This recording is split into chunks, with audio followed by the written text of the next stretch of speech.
কেমন আছো?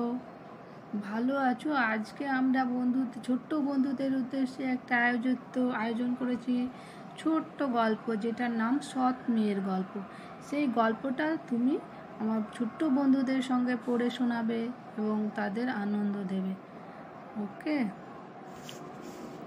ওকে তাহলে শোনো, সৎ মেয়ের গল্প। একটা ছোট্ট গ্রামে একটি মেয়ে ছিল, যার নাম ছিল রিয়া। সে ছিল খুবই সৎ এবং পরিশ্রমী।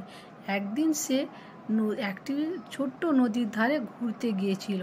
সেখানে গিয়ে একটা সোনালি মাছ ধরলো এবং সেটি আবার নদীতে ছেড়ে দিল।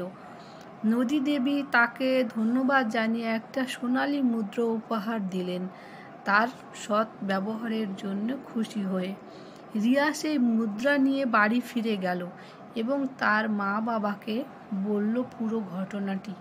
তার মেয়ের সততার জন্য তারা গর্বিত হলো।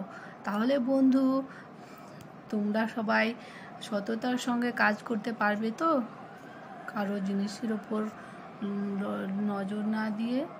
Thank you Thank you very much. Most welcome, Bundhu.